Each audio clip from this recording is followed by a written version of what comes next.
안녕하십니까. 이렇게 여러분들 앞에서 발표하게 되니까 좀 떨립니다.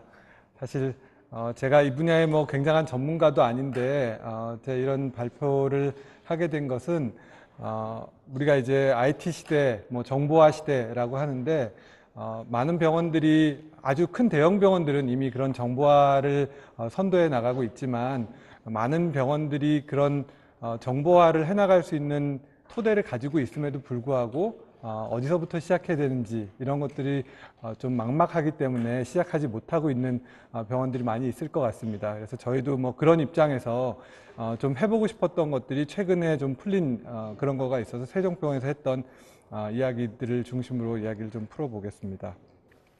제 강의 제목은 데이터 vs 인포메이션입니다.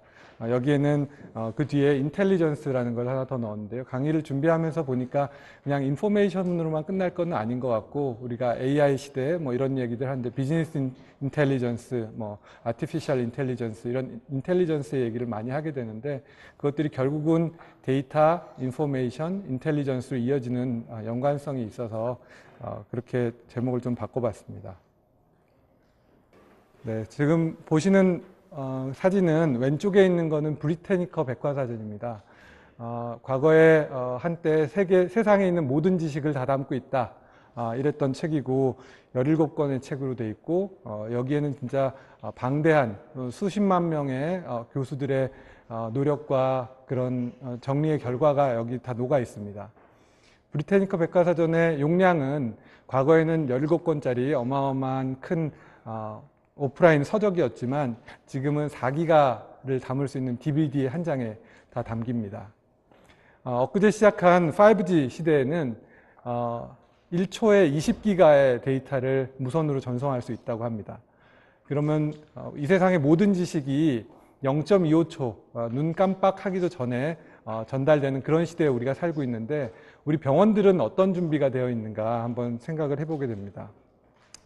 저희 병원에 한번 물어봤습니다. 우리 병원에 있는 자료 양은 어느 정도 되냐 그랬더니 텍스트 자료가 한 5TB 정도 있고 제너럴 팍스에 20TB, 그리고 카디올로지 팍스, 동영상 팍스에 한 40TB 정도가 있다고 합니다.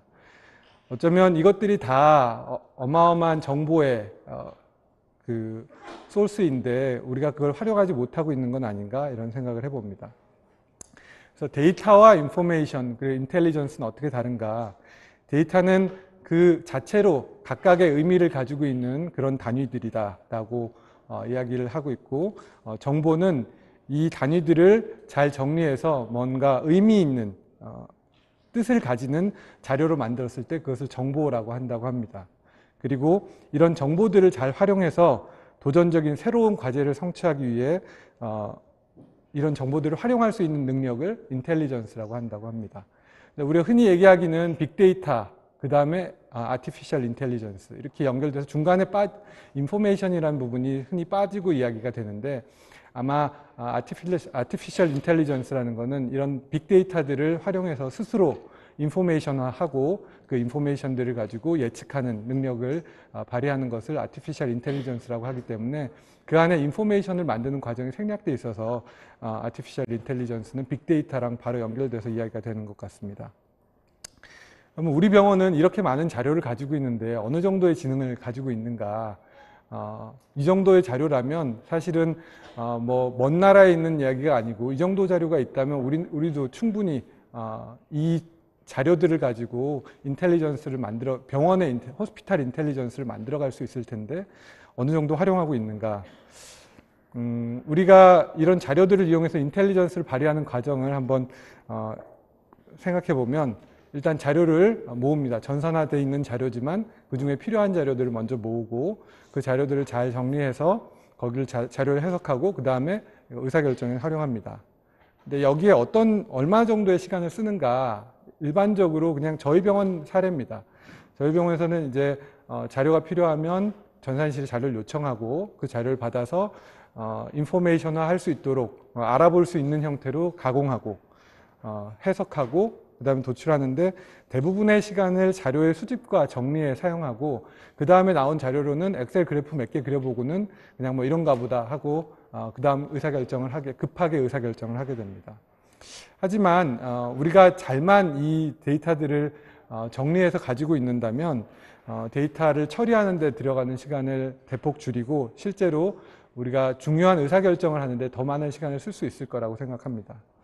그런데 우리는 왜 이런 것들이 잘 안 될까? 실제 상황을 한번 예를 들어 보겠습니다.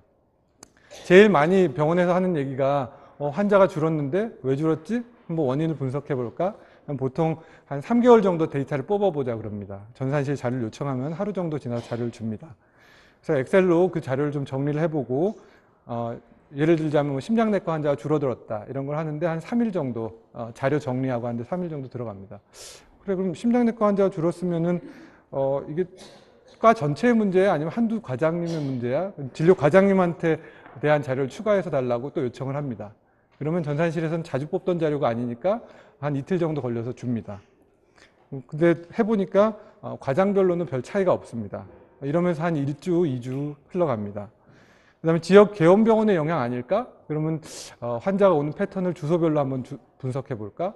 이거는 더 자주 활용하는 자료가 아니기 때문에 주소를 뽑는데도 시간이 오래 걸리지만 그 주소를 우리가 알아볼 수 있는 형태, 뭐 우편번호로 돼 있거나 이런 것들을 알아볼 수 있는 지역명으로 바꿔서 다시 정리하는데 또 시간이 꽤 걸립니다. 그러다 보면 어느 틈에 한 달이 가고 그 다음 달에는 다시 환자가 늘기 시작해서 그만큼 분석해도 되겠다 이렇게 끝나는 경우가 흔히 있는 일일 겁니다. 아마도 웃으시는 분들 많은데 저희 병원에도 그런 일들이 많고요. 또 이렇게 있는 자료를 활용하는 것도 있다는 걸 알고 활용하는 데도 시간이 걸리지만 사실 어떤 경우에는 그런 자료가 있어서 아주 간단하게 정보화할 수 있음에도 불구하고 그거를 컴퓨터에서부터 오프라인 수기로 적어 놓은 거를 다시 컴퓨터에 입력하는 이런 말도 안 되는 일이 현장에 벌어지고 있는 게 현장입니다. 예를 들자면 외래 준비 과정을 보면 이렇습니다. 외래 오시기 전에 7일 전, 하루 전에 SMS를 보냅니다. 이거는 뭐 자동화해서 보내기 때문에 별 문제가 없는데 하루 전날 환자가 많은 과의 간호사들은 미리 다음날 오실 환자들의 리스트를 뽑고 그 사람들에 대한 안내장을 출력을 합니다. 다 출력하도록 돼 있으니까 그 출력까지도 됩니다. 거기에 이제 이 사람이 했어야 되는데 안 한 검사들 리스트를 작성을 하고 내일 환자가 오면 이걸 알려드려야 되겠다 이런 준비를 합니다. 그 환자가 그 다음날 오면 환자가 오셨다고 말씀하시면 당신 이런 검사를 안 했으니까 하고 오세요 해놓고는 그 검사가 나올 때까지 검사가 나왔나 안 나왔나를 주기적으로 뭐 5분이면 5분, 10분이면 10분 간격으로 계속 들여다봅니다. 그러다가 이제 검사가 다 나왔다 싶으면 이제 환자 준비가 됐다는 거를 종이에 써놨다가 다음 환자가 차례가 다 돼가면 이제 환자가 준비됐다는 거를 전산에 표시하고 그 다음에 진료가 진행됩니다. 이거 저희 병원에서 진행되고 있는 과정이고요. 특히 심장내과처럼 환자가 몰리는 과들은 이렇게 해야 효율적으로 진료를 볼 수 있습니다. 근데 사실은 여기서 우리가 알고자 하는 정보인 이 검사가 시행됐는가 안 됐는가 그리고 검사가 완료됐는가 안 됐는가는 컴퓨터에서 이미 다 알고 있는 정보입니다. 그걸 우리한테 화면으로 보내주지만 사실 그 화면으로 보여주는 정보를 그냥 컴퓨터에 직접 전달만 하면 그 다음 프로세스가 중간에 있는 파란색으로 표시되어 있는 이 프로세스는 다 자동화하고 넘어갈 수 있음에도 불구하고 우리가 이런 자료가 있다는 것을 인지하지 못하기 때문에 그거를 활용할 생각을 못하게 됩니다. 그래서 어떤 경우에는 이렇게 자료가 그 자리에 분명히 있으나 그 자료가 활용할 생각을 못하기 때문에 무시되는 경우도 많다고 봅니다. 이런 차이는 우리가 운영을 하는데 활용하는 자료와 어떤 분석을 하는데 사용하는 자료의 구조가 다르기 때문에 생기는 괴리라고 생각을 합니다. 운영계라 그러면 우리가 EMR, OCS 이런 것들이 운영계입니다. 그 운영계는 개별 환자의 진료 과정을 서포트하도록 되어 있습니다. 그러니까 그 운영계의 자료는 이 환자가 어떤 상태다라는 것만 보여주면 되지 100명의 환자가 어떤 상태다 보여줄 필요는 없습니다. 그러니까 예를 들자면 이 환자가 내일 심전도 검사를 하고 와야 된다는 거를 심전도라고 써놓을 수도 있고 ECG라고 써놓을 수도 있고 EKG라고 써놓을 수도 있습니다. 근데 그거는 운영을 할 때는 그 환자가 왔을 때 그 자료를 보면 분석이 인지가 가능하지만 사람이 인지가 가능하지만 분석을 할 때는 이 자료가 ECG 또는 심전도라는 하나의 단어로 표현되지 않으면 이 사람이 내일 해야 되는 검사가 뭔지 미리 했어야 되는데 안 하고 온 검사가 뭔지 이런 걸 분석할 수가 없습니다. 그래서 운영계는 이런 개별 환자를 목표로 해서 만들어진 것이고, 분석을 할 때는 환자 군 전체를 봐야 되기 때문에 이런 자료들이 표준화되어야 되는데, 그런 표준화 과정에 우리가 많은 시간을 쓰고 있는 것입니다. 그리고 또 하나는 운영계 시스템은 그 개인정보가 그 안에 다 들어있기 때문에 이거를 누구한테도 쉽게 접근을 허락할 수가 없습니다.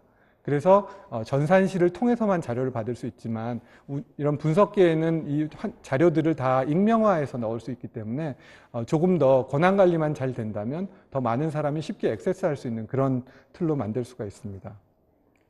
그래서 분석계 자료는 인티그레이티드, 통합되어 있어야 되고, 그 다음에 완전해야 되고, 쉽게 접근 가능해야 되고, 신뢰성이 있어야 되고, 언제나 같은 값이 나와야 되고, 그리고 적시에 제공될 수 있어야 됩니다. 그럼 우리 병원의 인테그리티는 어떤가? 전체 자료를 우리가 자료를 활용하고 있는가를 생각해 보면, 병원에 이런 많은 종류의 그러니까 자료원들이 있습니다. OCS, EMR에 이런 것들이 있는데, 실제로 대부분의 경우에 사용하는 자료는 수진 이력, 외래 환자 몇 명 왔나, 돈 얼마 벌었나, 무슨 처방이 됐나, 그리고 그 외에 이제 뭐 엑셀 파일로 관리하는 고객 만족도 등등이 있습니다.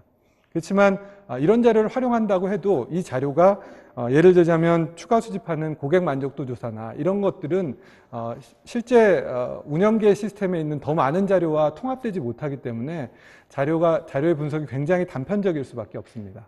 근데 이런 것들이 전체가 다 통합돼서 아주 입체적인 분석을 할 수 있다면 훨씬 더 높은 수준의 인텔리전스를 발휘할 수 있을 거라고 봅니다.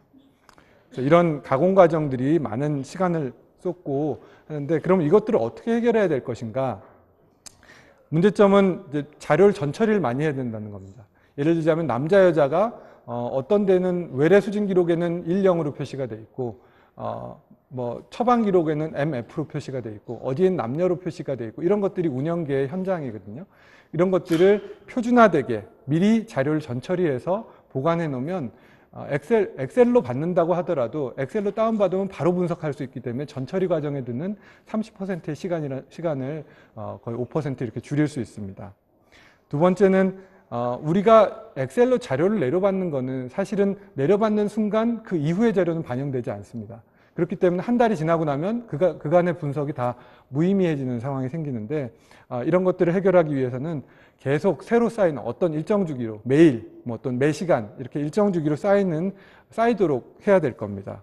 그리고 자료 수집을 하기 위해서 전산실에 요청하고 받는 게 아니고 어디 한 곳에 이런 자료들을 잘 쌓아놔서 누구든지 쉽게 찾아갈 수 있도록 하는 게 필요하고, 자료의 접근성 면에서도 전산실을 통하지 않고도 각자 부여된 권한 내에서 자료와 접근 가능하도록 해야 되고, 그리고 이건 조금 능력 있는, 관심 있는 또는 뭐 특정 부서의 사람들에 해당하는 거지만, 병원에 있는 이런 많은 자료들을 하나로 통합해서 입체적으로 분석해 볼 수 있는 그런 그런 게 아주 복잡한 SQL문을 배우거나 전문 프로그래밍을 배우지 않더라도 쉽게 접근할 수 있다면 우리가 지금 하고 있는 일이 훨씬 쉬워질 겁니다. 그래서 이런 것들을 자료를 전처리해서 자료 창고와 자료 편의점을 만든다라고 표현할 수 있겠는데, 이걸 전문 용어로 표현하자면 데이터 웨어하우스를 만들고 데이터 마트를 만든다고 표현을 합니다.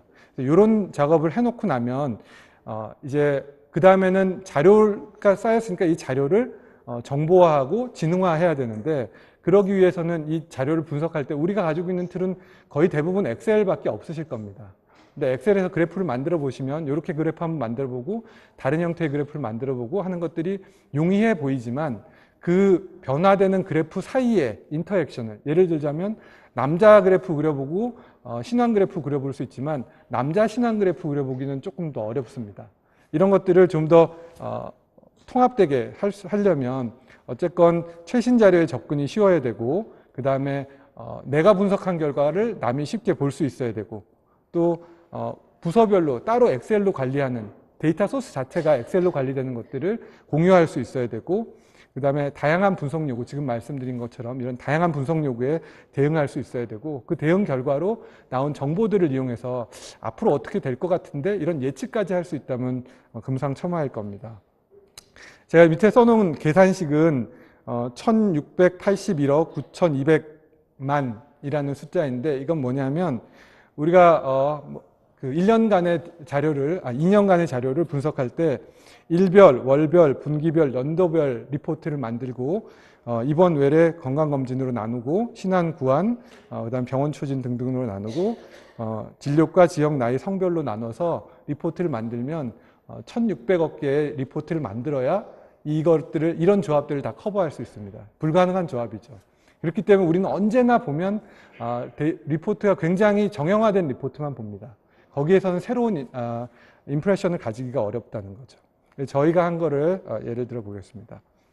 저희도 그런 문제에 봉착하고 있었고 이런 것들을 해결하기 위해서 저희가 도입한 솔루션은 오라클사에서 제공하는 ADW와 그걸 베이스로 돌아가는 오라클 아날리틱 클라우드라는 솔루션입니다. 사실 이런 솔루션은 오라클만 있는 건 아니고 다양한 벤더들이 있기 때문에 그중에 뭐 여러분들이 골라보시면 되겠지만 저희가 선택하는 기준 중에 하나는 여기 스케일러블이라고 되어 있는데 클라우드 베이스의 솔루션이기 때문에 우리가 자료가 얼마 될지 모릅니다. 그렇게 큰 서버를 쌀 수도 없고 작은 서버를 살 수도 없는데 이런 클라우드 서비스들이 대부분 필요에 따라서 늘리고 줄이고 하는 걸 언제든지 할 수 있기 때문에 처음 시작하는 데는 굉장히 유용한 것 같고요.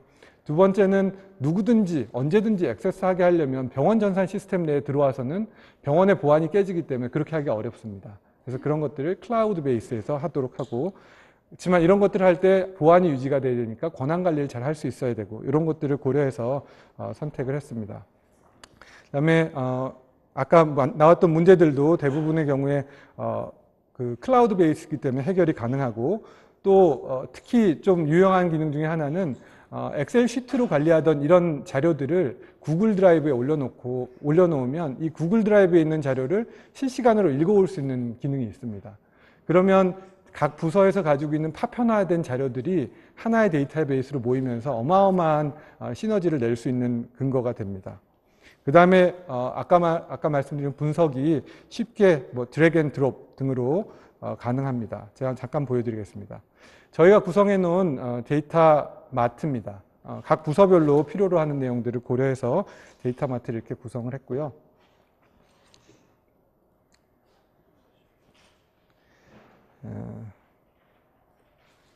이게 저희 병원에서 구성해 놓은 데이터 마트를 이용해서 그래프를 그리는 겁니다. 뭐 이런 그래프들 흔히 보신 그래프일 겁니다.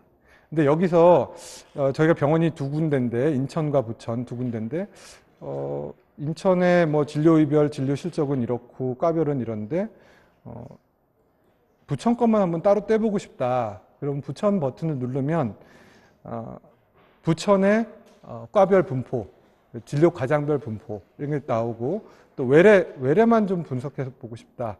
그러면 외래만 분리해서 볼 수도 있고 언제든지 만약 이 상태에서 제가 심장내과를 선택했다. 그러면 또 심장내과의 분포를 따로 볼 수도 있습니다.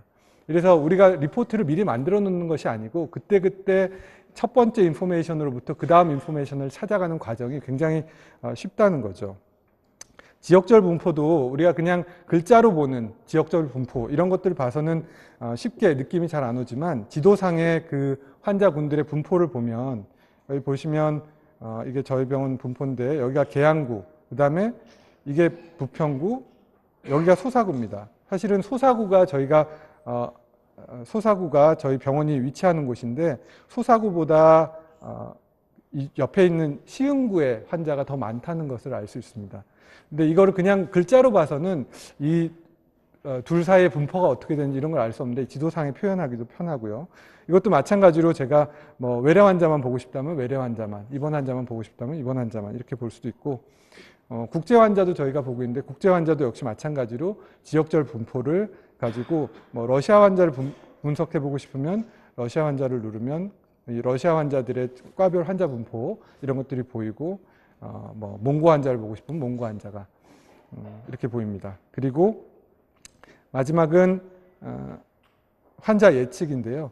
우리가 매일매일 보는 그 바그래프만 가지고는 이게 환자가 늘어나는 추세인지 아닌지 분석하기 좀 어렵습니다. 이런 추세선을 추가해서 쉽게 그 변화의 추이를 볼 수도 있고요. 이거 마지막에 보여드린 이 슬라이드는 저희 그 엑셀 파일로 가지고 있던 걸 구글 드라이브에 올려놓고 이렇게 보여드리는 겁니다.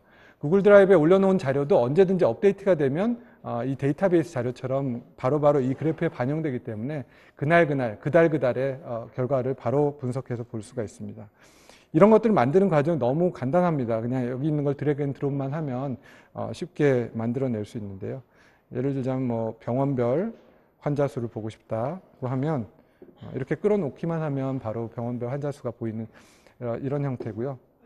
이렇게 쉬운 인터페이스를 통해서 병원에 있는 모든 사람이 이런 인텔리전스를 활용할 수 있다면 그 병원의 인텔리전스는 높아질 거라고 생각을 합니다. 그래서 저희는 지금 목표하는 거는 모든 사람이, 저뿐만 아니고 기획실 직원이나 전산실 직원뿐만 아니고 팀장 이상의 모든 사람이 이런 온라인 아날리틱 프로그램들을 활용할 수 있도록 하는 게 저희 목표입니다. 마지막 보여드리는 동영상 한 1분 30초 정도 되는데요. 여기서 우리 AI라고 하면 어마어마하게 어렵고 힘든 거라고 생각하지만 사실은 잘 정리된 데이터 세트만 있으면 통계 돌리는 것과 그리 다르지 않습니다. 먼저 저희가 정리해 놓은 심전도와 심부전 관련한 분석을 위한 데이터셋을 로드하고 그거를 베이에시안 알고리즘에 의해서 분석하겠다라고 하고 그거를 뭐 이런 절차를 거쳐서 알고리즘을 설정하고 모델을 만들고 나서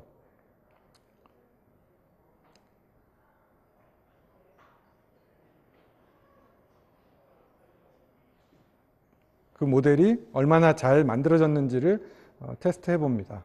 그러면 뭐 한 90% 정도의 확률로 우리가 심전도를 통해서 심부전이 있는가 없는가를 예측할 수 있다라는 것을 알 수 있었고요. 이거는 그럼 트레이닝 결과니까 이거를 실제 환자한테 적용했을 때는 얼마나 잘 맞는가 이거를 이제 해보는 거죠. 여기서 잘 맞으면 실제 환자한테 이걸 적용하면 됩니다. 이 알고리즘을 적용하면 됩니다. 그래서 그것도 실제 환자를 대상으로 한번 적용을 해봅니다. 이것도 뭐 물론 저희가 미리 만들어 놓은 데이터셋이긴 하지만 이 데이터셋이 미리미리 만들어져서 여기 올라와 있기만 하면 언제든지 이런 소위 우리가 엄청나게 복잡하게 생각했던 예측 알고리즘, AI 알고리즘들을 쉽게 활용할 수 있습니다. 이렇게 하고 나면 실제 적용을 해보니까 파란색은 병이 있는 사람, 파란색은 병이 없는 사람인데 한 90% 정도의 확률로 그걸 예측할 수 있었다 하는 이야기고요. 제가 여기서 말씀드리고자 하는 거는 우리가 잘 정리된 데이터 세트만 있고 그 데이터 셋을 활용할 수 있는 좋은 툴만 있으면 누구든지 AI를 활용해서 자신의 인텔리전스 또는 병원의 인텔리전스를 수십 배 아니면 수백 배 올릴 수 있을 거라고 생각을 합니다. 제가 올해 초에 힘스라는 그 컨퍼런스에 갔는데 헬스케어 인포메이션 매니지먼트 뭐 어쩌고 저쩌고 소사이어티인데 거기서 나온 말이 단 하나의 진실은 앞으로 미래에 살아남을 수 있는 좋은 의료기관은 이런 디지털 트랜스포메이션을 빨리 어댑트하고 디플로이 하는 기관이다라고 합니다. 뭐 여러분들 다들 동감하실 거고 이런 주변에 나와 있는 좋은 툴들을 이용해서 적극적으로 병원에 지금은 충분히 자신감 가지고 접근해 볼 만큼 툴들이 좋아졌기 때문에 한번 해보시면 좋겠다는 말씀드려서 마치겠습니다. 감사합니다. 감사합니다.